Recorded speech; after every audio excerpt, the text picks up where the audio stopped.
First, some context. This is the noble sport of auto testing, a curious cross of show jumping and precision parking. You've got to go around the cones in a set order, going forwards and reverse as the route demands. And it's a serious motorsport.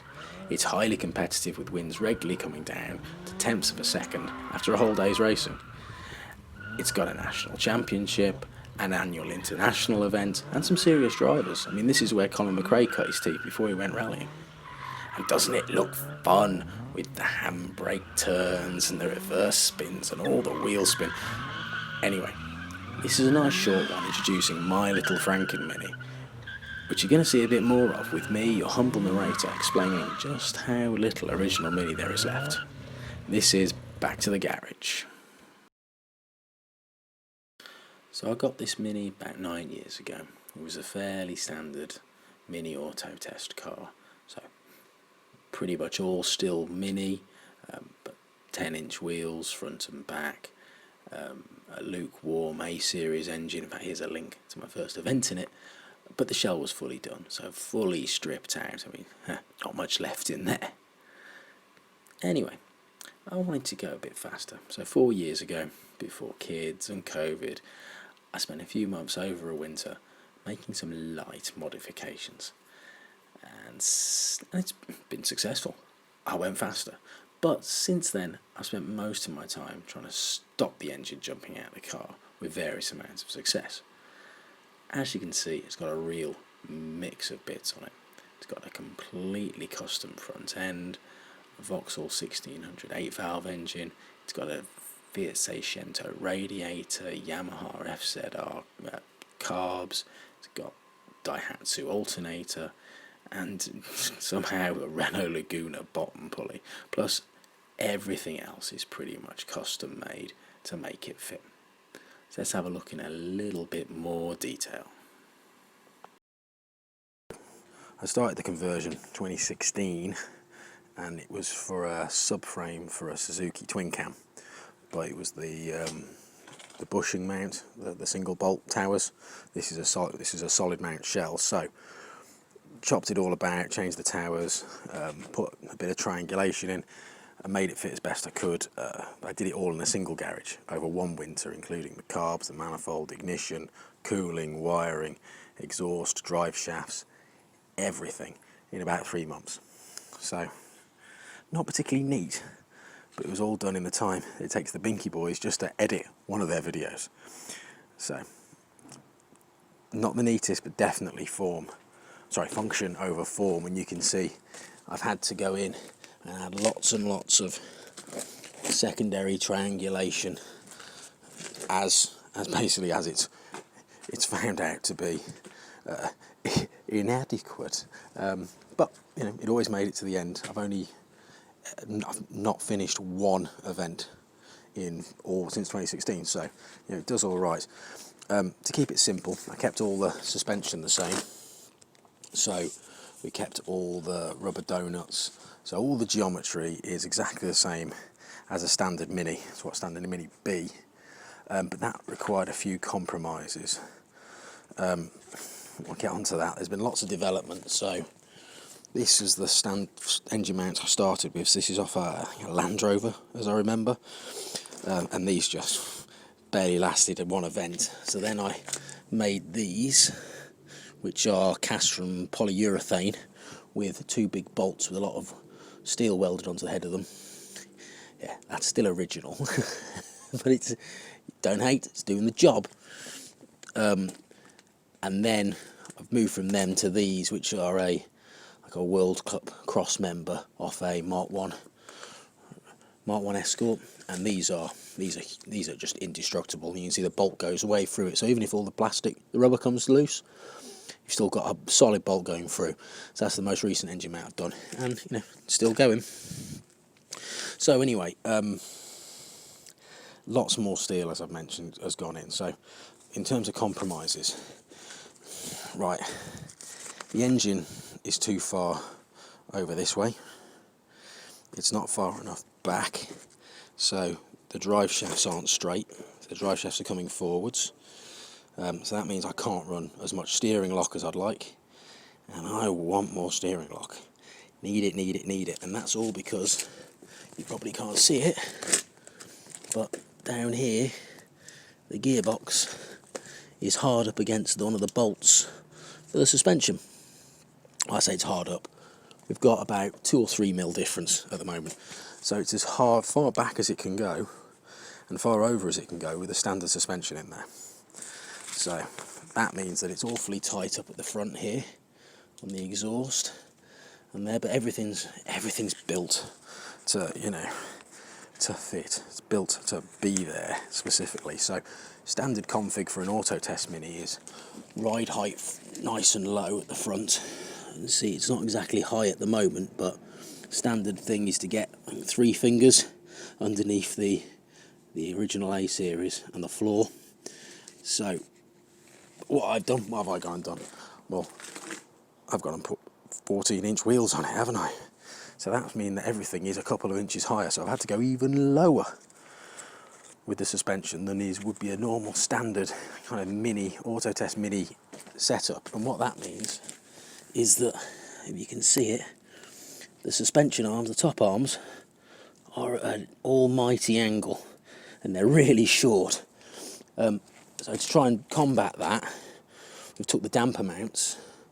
They were out here, they've gone inboard, but you can see the donut's still vertical, so as that goes up and down, it's actually now starting to push the donut across as well as more than up and down, so that's really not ideal. And then there's nothing to mention what it's doing to the dynamic camber gain and to the roll centre. I mean, yeah, lots of other stuff going on there. I'm not going to get into it, but suffice to say, sub-optimal. In fact, the last 2 events I ran the front end a little bit higher to try and get some of that roll centre and some of that suspension geometry back to where it should be.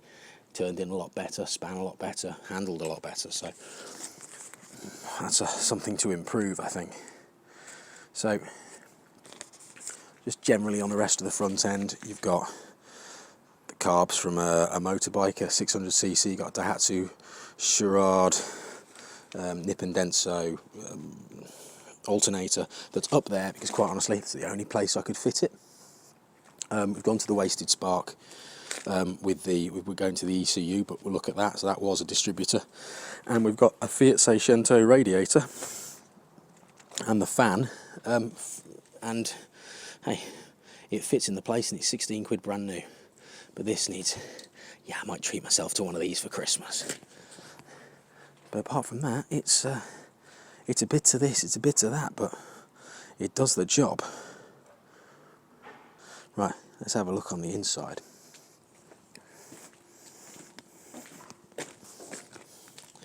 So, first off, we've got, open the door, we've got spill kit, because yeah, it's an engine that's built by me at the end of the day. It might be a touching continent. Cut down race seat for lightness and visibility. It's also installed at an angle, so I'm always looking over my left shoulder, and I can look out of this window over my left shoulder, so just to help visibility. Inside, well, there's not much left, is there?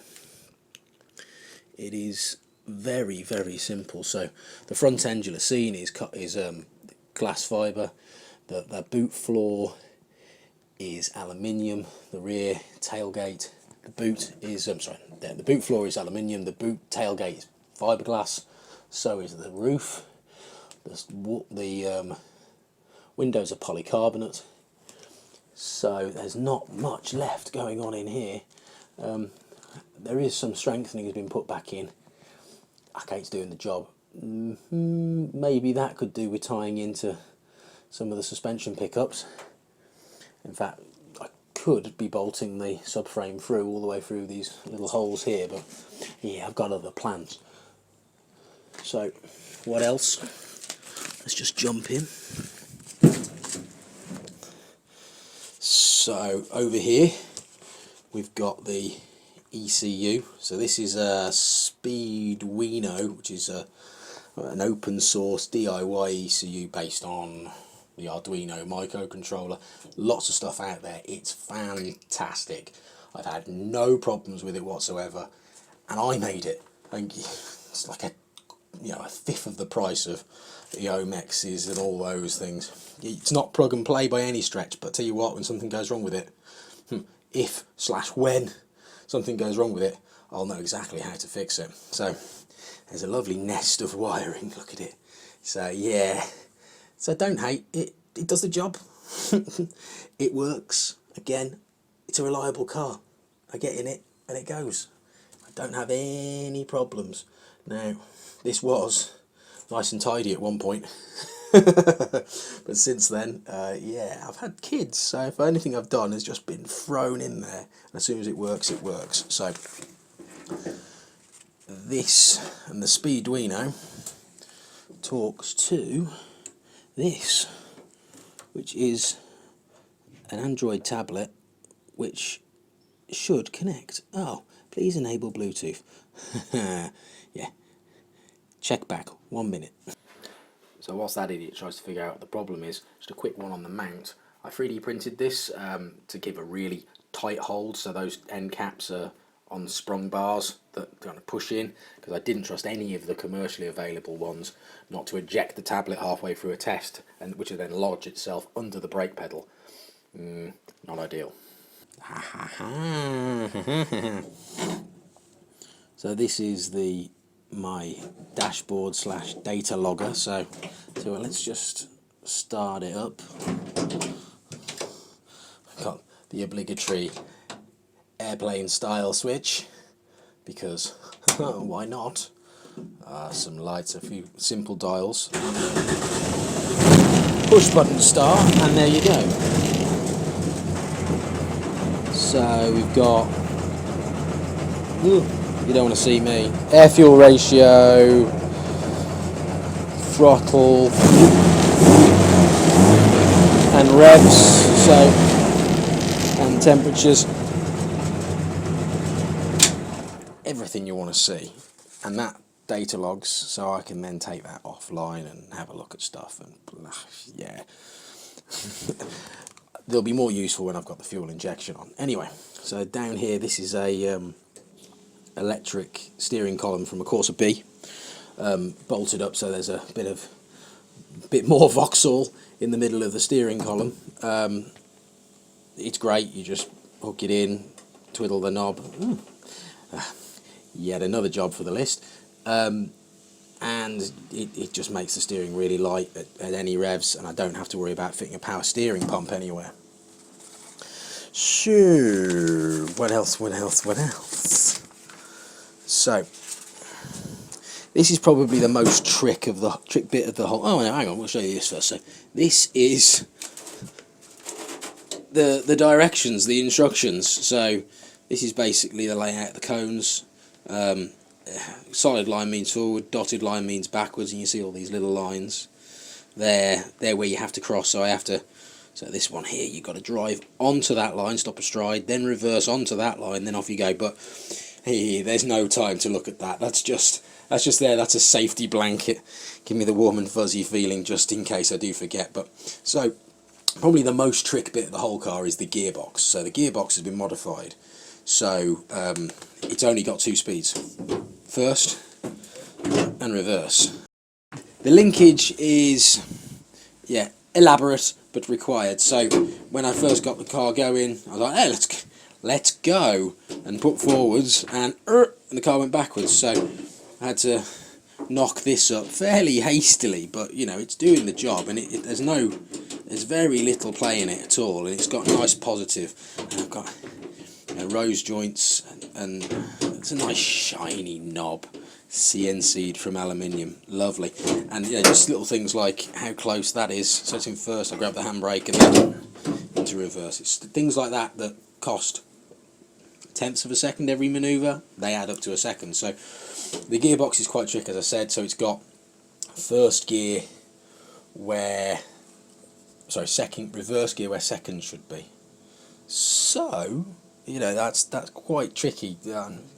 Easy. Well, it's actually very simple, but it's difficult to explain, easier to show. So maybe maybe the subject of a different video. So as you see, there's not much inside. The windscreen is even plastic. The doors are all hollowed out, but yeah, there's a bit more weight that could come out of it. I mean, hey, how much does it weigh at the moment? I don't know, but yeah, have a look at this. I mean, I'm not the strongest man, but yeah, can't be that heavy. Okay guys, that was a quick run through the Mini as it stands. Yeah, needs a bit of tidying, needs a bit of finishing off, but I'm not going to let that stop me from starting a whole new load of things. And this is a list of stuff I totally guarantee I'm going to do. So, firstly, new front subframe with coilover front suspension, fuel injection on 3D printed inlet manifold, big brakes, some rear end lightning, and everybody's favourite, carbon fibre. Oh yeah, the plastic that sounds very, very impressive. Anyway, so if any of that's interesting and you want to see how much I make a mess of it, smash the subscribe button. There'll be a little logo that appears here that you can press alongside some other videos. Do all the thumbs up stuff. It's brilliant. Doesn't cost you a dime. Go for it. Hopefully I see you again for some of these things. Good talking. Catch you later.